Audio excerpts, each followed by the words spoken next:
清醒点！枪为什么打了半天就没换过子弹？怪物是有没有思想意义？上民和臣民的区别是什么？就是一周一个，一月一个。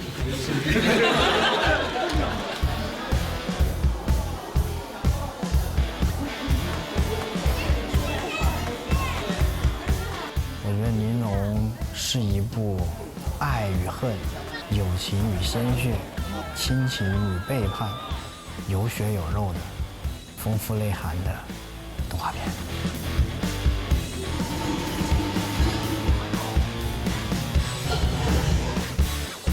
有人说是讲的是人性，我认为讲的应该是成长吧。一个是从男孩成长成男人，一个是从顶天立地的男人，让他变得更加的圆融，更加的完整。方向增大。好，这个边缘再处理一下。穿过去的这一下没表现的。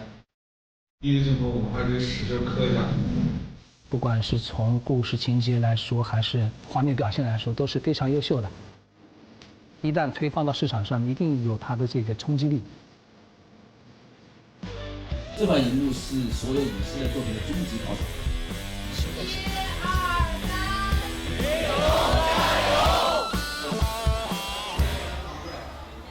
那您认为《玲珑》是一部怎样的动画？哇，这个问题对我来说好难呀，可以跳过吗？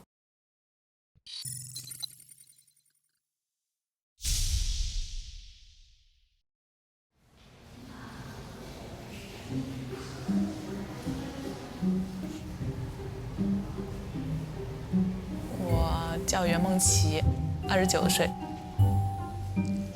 我没转行之前是给艺术家做助手的。油画系毕业的袁梦琪，2年前加入了艺画开天做场景原画师。《玲珑》是他工作后的第一个动画项目。原画在动画中的功能大概就是把编剧的想法用视觉的方式呈现给观众。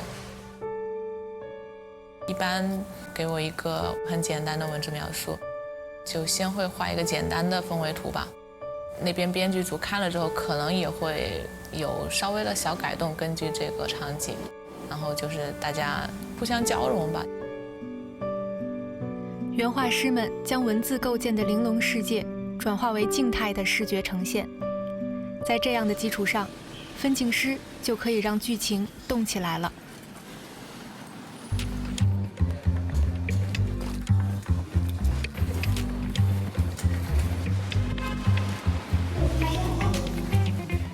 像我们这代人的话，基本上都是做加工跟策略。中国市场还没有原创，那个时候全都是国外的单词。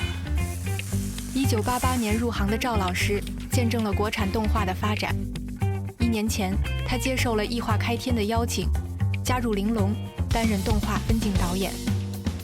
其实，在我看来，整个这个制作环节最有趣的部分就是做分镜，就是所有人看的小说和一些个文字故事，就是在这个环节变成简单的、具有电影语言的动态的片子。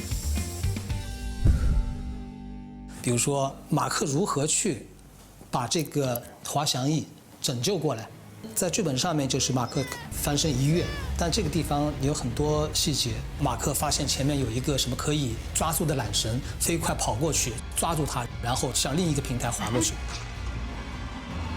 他是如何过去，如何抓住，如何打开，就是把它反映在画面上面的时候，就是你就不可能回避一些东西，它是很扎实，很扎实。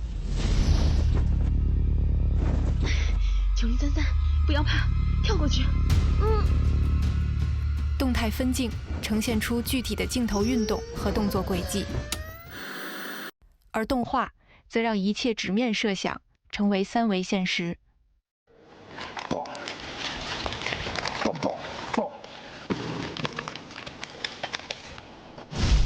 可以稍微更快一点，尽量别让我出话太多。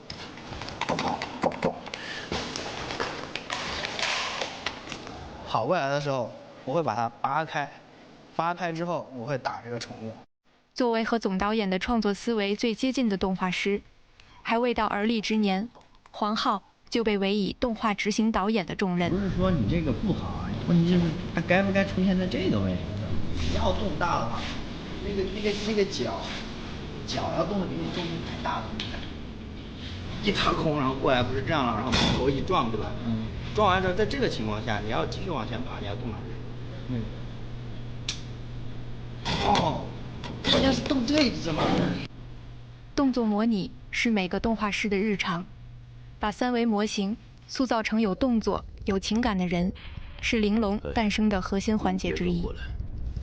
我已经到了。2018年2月10日 ，B 站公布了玲珑全新的17分钟超长 PV， 仅1天的时间，就在 B 站累积了超过66万播放量，并收获了7万硬币、1.8万评论和4万收藏。我们前期整整筹备了差不多接近1年半的样子，主要是剧本、美术和分镜，然后还有就是海量的资产的制作。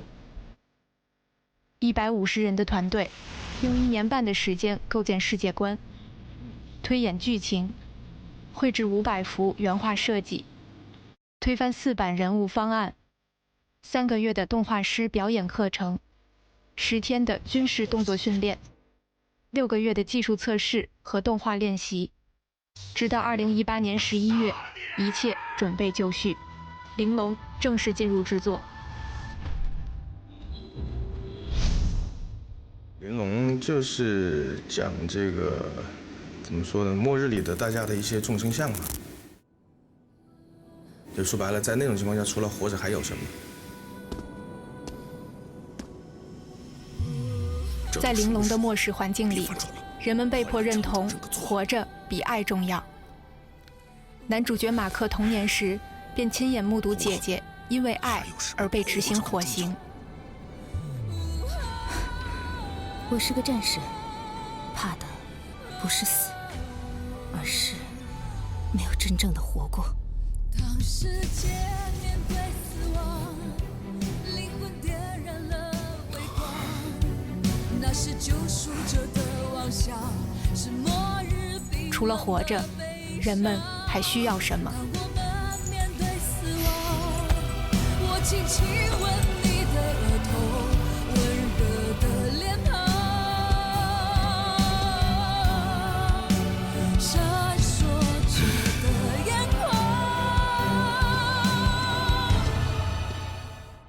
当姐姐被烧死的瞬间，马克对灯塔制度的恐惧被烙进了心里。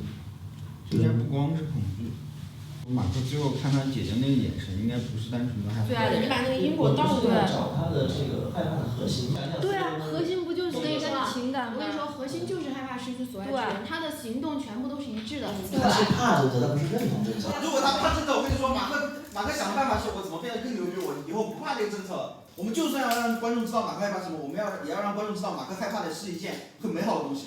你说的逻辑上完全都走得通，但是这不是我们要的呀。不是，就我的意思很简单。一群年轻的编剧，在一张白纸上构架起玲珑的世界，并在那个困境重重的世界里，一次次逼问人性。就是我跟我的姐姐这个一个情况，对吧 ？OK， 那就按照我们说的，不要在这儿光写，然后 OK 了。这样的辩论每天都在上演，对吧？第一个我跟你说，你不用去强调它，它始终就在那。在看似寻常的一天，玲珑团队发出了定档消息，现在距离6月29日还有3个月。为保证后续的正常播出，他们的目标是在上线前尽量多的囤积影片长度。因为我们工作进度可能比较紧吧，就包括这个行业都是比较紧张的一个行业，然后我们经常会开玩笑，头发又秃了。然后我们的那个原画小组的群组的名就叫做原画生发群，包括我们那一条都有脱发的问题。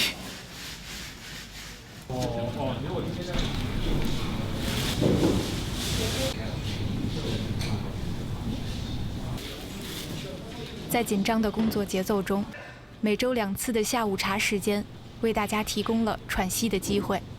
然而，第一次承担执行导演工作的黄浩，似乎并没有这份闲情。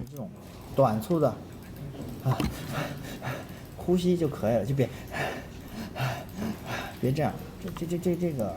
他每天要审核所有动画师的镜头，将基本问题过滤掉，再递交给总导演进行2次审核。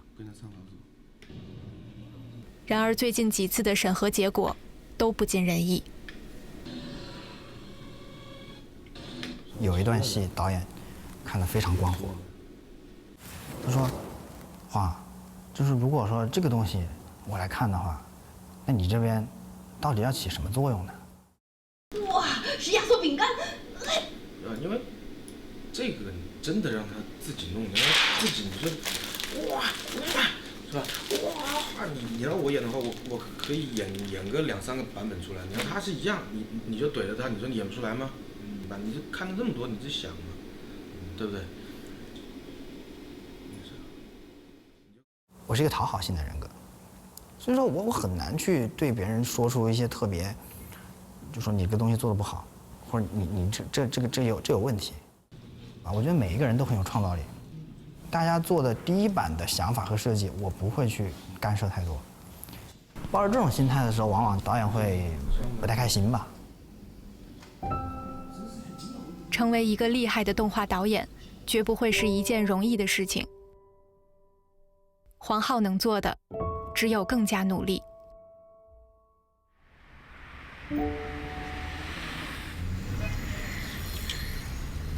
科幻这一类的东西呢，我是没有接触过，还是压力很大。纵使经验丰富的赵老师，也在不断地克服新的难题。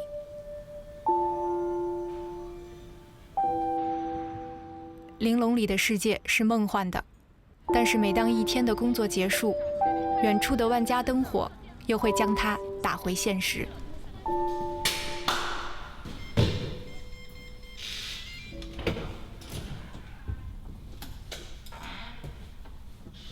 为了加入玲珑项目的制作，家在杭州的赵老师决定独自来到武汉生活，在公司旁边租下一间一居室，过上了与家人分居2地的日子。这个家都是临时搭建，所以东西呢都是比较简单，就是差不多够用。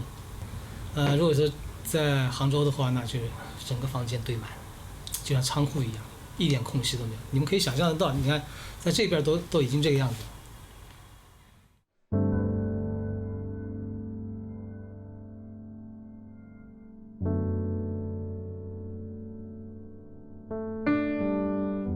与家人聚少离多的日子已经1年多了，赵老师不知道这样的日子还要多久。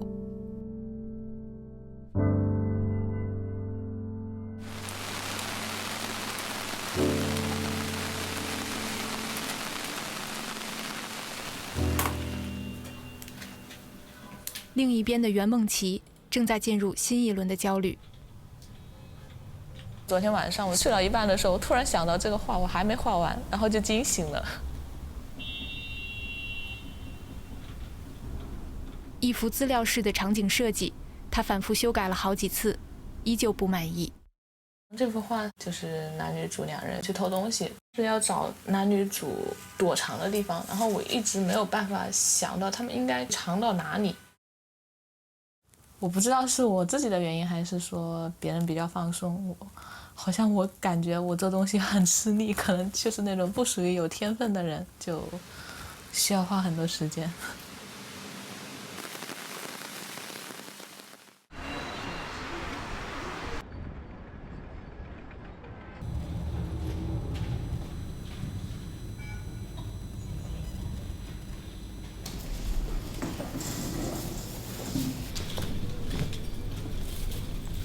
之前把这里试着加高了。这里我觉得不要加高，这里加高之后，这个人那个剪影看不见了，这里就不要东西了，这里就不要东西。我们组长嘛，基本上算是我的引路人吧，包括基础啊，各种动画方面的知识都是他教的。资料室这幅画，后来蔡师傅就想到了把这个资料架拆开中间留一条缝，然后他们俩就躲在里面。我希望我们的设计、我们的美术是能够涵盖在这个故事的构架当中的。我设计过的例子，首先肯定是马克了。最开始想的话是一个很壮的一个拳击手，然后呢慢慢变，就变成了一个长得比较健壮的车手。然后刚好呢，我们陈总是一个机车的发烧友。然后直接就从他身上一些特征、穿搭习惯，直接萃取了那些元素。克里，先放安利卡，在，赶快启动重力体。是。随着故事的发展，我们会对马克的重力体进行一次升级。比较明显一点的就是背包的喷气装置的空间，我们把它进行了压缩，然后空出的地方呢，跟它配备了一个远程导弹发射装置。这个呢，也是弥补了它在前几次战斗当中表现出来这个远程控场能力不足啊。再一个呢，就是它的近战武器还是以狗斗、缠斗为主，所以给它配备了一个可近、可远、可变换式的一个手持武器。即使是设计能力高超的蔡明亮，也会遇到难题。随着《玲珑》中出场角色越来越多，人物服饰设计不重样，成为他面临的一大挑战。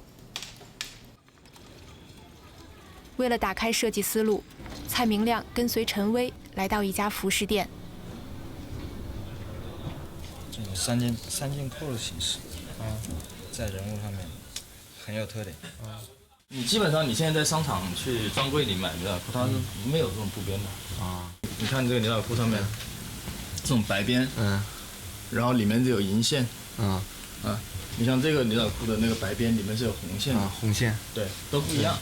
不是这种衣服想象的。然后你们画的不是绿颜色的吗？对。你要不试试你就知道了。然后他刚说那牛仔裤斜纹，你看太就上头那个裤子的斜纹。对，咱们现在那个衣服那个全部是一个材质。对，就是做旧度还不够，然后纹理都是那一个尺寸，全部是斜的。这个可能到时候得要加点东西。还有像什么鞋子呀、包包啊，这些都是，反正到时候拉个微信群，不太会处理的，我们就可以去研究一下。原画设计的问题在慢慢解决，然而动画组的挑战似乎才刚刚开始。动画一直就是在滚筒进行，有时候第2集的内容可能跟第4集的内容同时会在做，总之一直是在招人吧。只有旋转上的变化，或者说其他的变化、位移的变化不够。这个甩头，甩的没有重量感。当进度很赶的时候，很心累了。有时候会跟很多人在一些很简单的问题上不停的重复，也不知道该如何去更有效的去提高。从这挥过去嘛，你觉得你的身体动了大。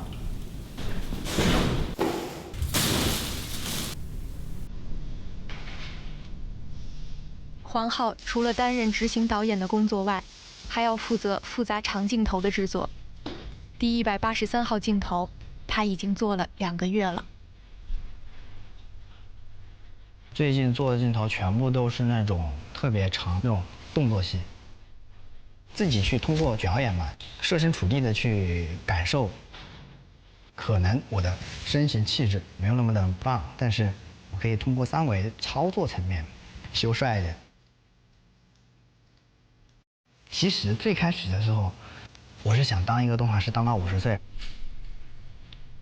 哪怕到现在，我有时候也会憧憬这种状态。我很羡慕我的动画师们，简简单单的、天真无邪的。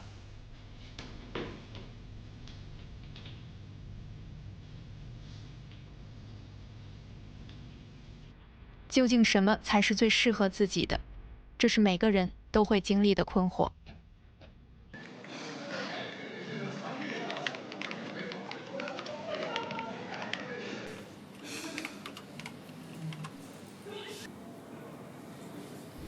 经过了1个月的摸索，赵老师对原本陌生的科幻题材分镜已经感到得心应手。在飞速的工作节奏下，分镜师们遇到了设计瓶颈。赵老师临危受命，接受了带领分镜团队的工作，这对于喜欢独自创作的他来说是不小的挑战。我们安排礼拜五，每个礼拜五就把所有画好的东西拿出来，我们做一个讲评，好不好？所以我们把前面的什么碰一下、碰痛它这一块还是很赶。如果说这个工作不打开的话，所有下面的工作全部将是等待的一个状态。转头，所以我个人来说，我是向往一种自由自在。你带了团队以后，由不得你自己。然后出现一种什么挖下来，这里就是一个等于就。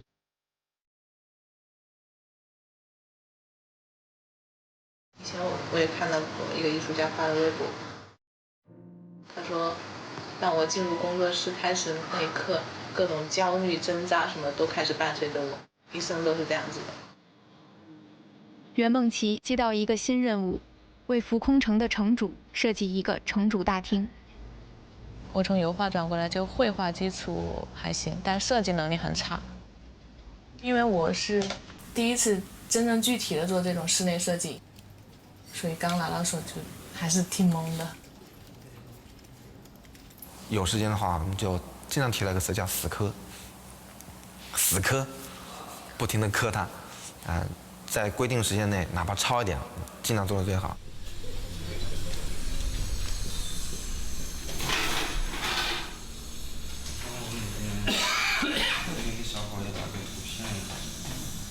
这边是实心的墙，这是一道台，然后冉冰就可以从这儿出来，然后说要到这里缴费。是这样子，我现在是这个镜头是先打在这个过道，摇过来，这边就有一个机器。那就是说这块的话，实际上这后面是靠墙的，无所谓了。对，他听到声音了以后，他就走过去。现在也临近要播出了，然后对一些制作压力现在就迫在眉睫了嘛。当下眼前需要补的东西，或是有些做出调整的东西，从原画一直到模型出完到绑定，给我只有4天或者3天时间，在时间上面是有很大的压力的。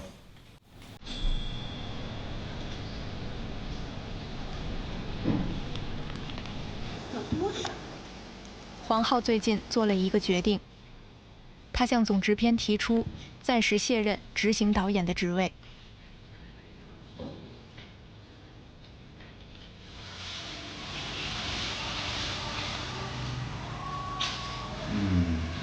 是，特别是现在有小孩了之后，发现很多事情不是说就不那么简单了。其实也一直以来，我也把项目当自己亲儿子来看，但是作为一个生理上的一个真正的一个父亲来说的话，就觉得需要做一个选择，想在工作跟生活之间找一个平衡吧。如果我真正足够强大到可以很好的把这一切都能控制住，那不存在这个问题。但是我觉得这太难了。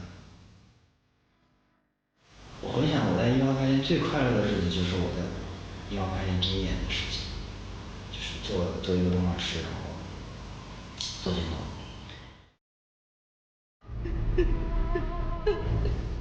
在创作中，焦虑、迷茫、自我怀疑会伴随创作者们一直走下去，而这些情绪也并不能阻止时间继续流逝。他们能做的只有不断在压力中调整自己，继续努力，曙光便会在那份努力之后悄然来临。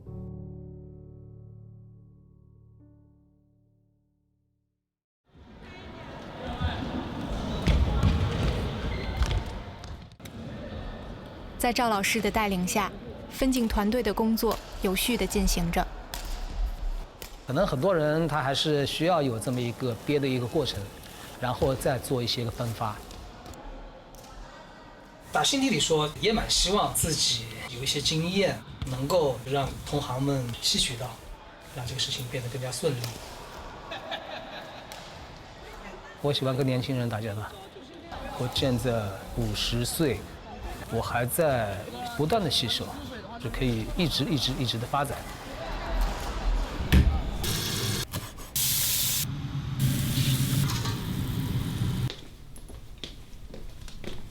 袁梦琪最近有一个好消息，城主大厅的场景设计图终于完成了。蔡师傅说，你要把自己带入角色，就是如果你处在这个位置上面，你会想要什么样的住所？整个空间构架是我设计的，但是里面这些细节都是同事做的。比较满意就是以前我可能不会从一个很普通的一个场景把它的元素提取出来，这一张可能稍微学会了一点。你可以看到那个参考图，废弃了的别墅就借鉴了那个空间，把前面那堵墙给挖空了，透光进来，因为毕竟是最高领导人嘛。然后我想可能会把我打回来的战利品摆在家里，所以我就想到了放2个怪兽。后来在正片中这2个怪兽换成了热带鱼，因为我自己当时对后期的制作不是很了解，所以后来这幅画之后，每次不仅仅只考虑视觉上的东西，还会考虑一下实际制作的那种问题。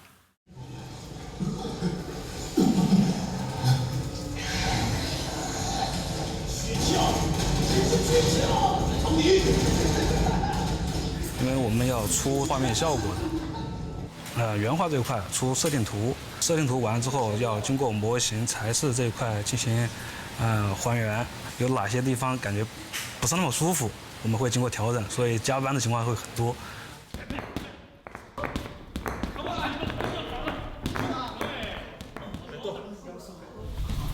准备，3、2、1，开始。大后侧的。对，伸直，能够与你的这个头平行的高度是最好的。现在感觉还比较平衡吧。之前是一个不稳定状态。我说我不想干这个岗位的时候，陈总意味深长地看着我说：“你确定你想明白了？”这个问题的回答，我感觉我现在都没有办法给出一个非常直接确切的答案。但是我觉得这段时间我最大的收获是，我做出了这个选择和改变，我体验到了不同的状态，可能对于我以后我究竟想要什么这件事情有一个帮助作用。黄浩成为玲珑的高级动画师，执行导演的工作内容由几位动画组组长共同分担。每个人都有家庭有生活，你说什么最重要呢？每个人选择不一样，好像也坚持了很久吧。5月份基本上我们动画组这样都是每天1、2点下班。我每次问他们辛不辛苦，他们都说今天我做不完了，我又拖后腿了。就别给那个。现在这行业的环境从15年开始已经越来越好了。当时我们刚出来的时候没有工资的，试着现在把基本功练扎实了，基本上你生存是没有任何问题的。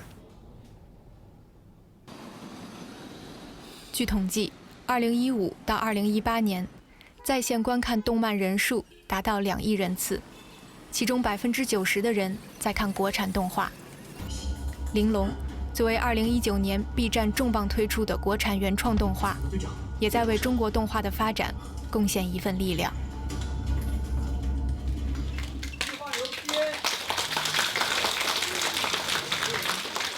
关于中国原创动画的发展呢，我觉得第一个阶段呢，可能是以这个古装为主的一个初期阶段。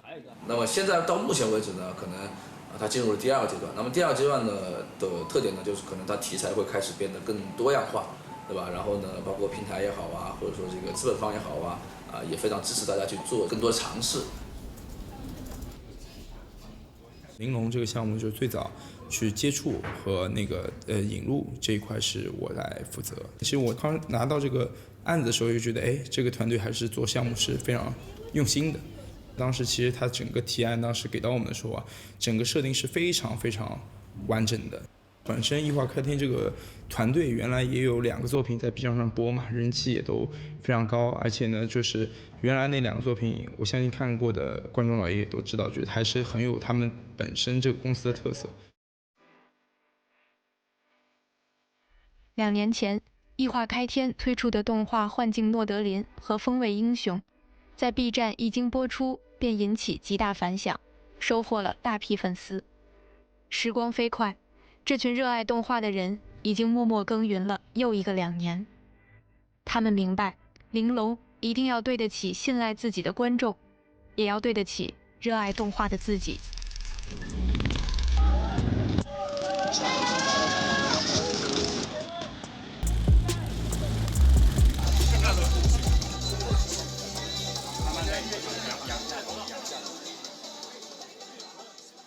我一直都属于一个比较快的节奏，从刚进公司到现在就处于一种完全不会到现在的状态，就感觉一直都是在追赶别人，所以就感觉要投入很多时间。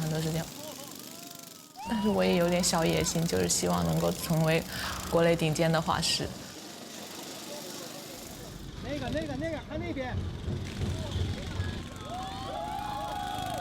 刚来的时候，心里总是有点沉甸甸，就觉得牺牲自己这么美好的生活环境，值不值？但久而久之，其实觉得慢慢喜欢上这个项目，就是会觉得还是挺值的。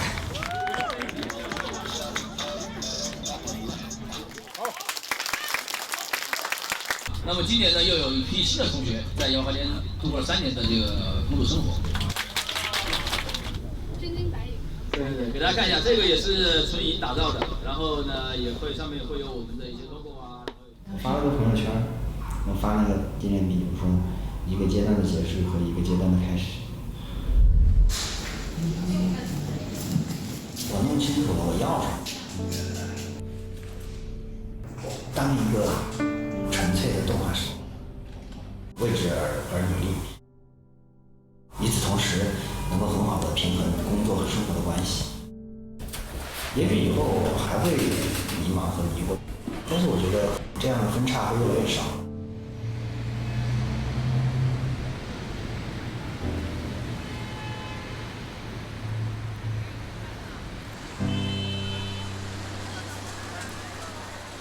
入玲珑的可以说格局非常大，它更像一个社会，它把社会当中的很多形形色色的人都放在这里面来了，就会联系到自己的生活。本次列车终点站金银潭。其实还是想给人带来力量的这么一部片子。你看人物被压到一个极致的时候，他怎么爆发，他怎么抉择。等等，别把孩子抱走，让我看看他。挺好。因为我以前就一度很低迷嘛，当时看反正也是动画片，然后觉得很有力量，瞬间一下就从阴霾中出来了。之后我就想，哎呀，如果说自己以后也能做这样的，就特别好。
我们和粉丝是一个什么样的关系？像那方面的东西的话，我们想的其实比较少的，因为确实就是我们是坐在幕后的，我们的作品被粉丝认可，我们会觉得很开心。但是我们真正的工作，其实还是专注在我们的制作当中。割不割什么之类的话，讲点个人感受吧，可能以质量做一个节点的话，也不一定是错的。当然，这个不是说是很骄纵、很得寸进尺，但是拿出一个不够打动自己的作品，在一个标准的时间给到大家看的话，我相信那会让大家更加失望。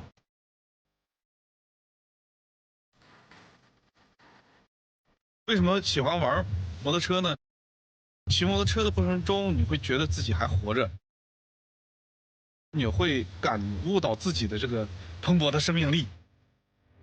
而这个蓬勃的生命力，我们作为动画人又会把它用一种别样的方式赋予到我们自己的作品。怎么说呢，就有点光怪陆离的那种感觉，真实与虚幻之间。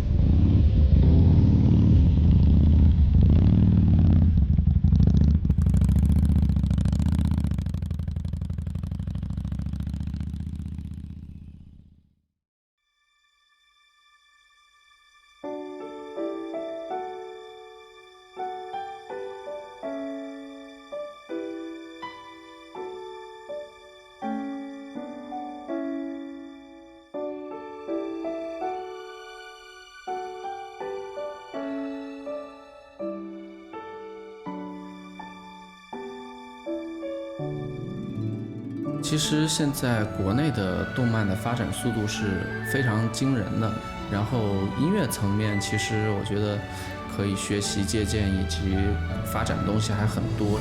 我们在现在的制作过程当中呢，会想要尽量的去展现一下我们自己的民族特性的东西，所以我们在制作层面我并没有用太多特别花哨的乐器啊或者怎么样，我们会尽量的采用管弦，也会有电子乐，然后剩下来的就是一些中国特色的乐器的一些融入。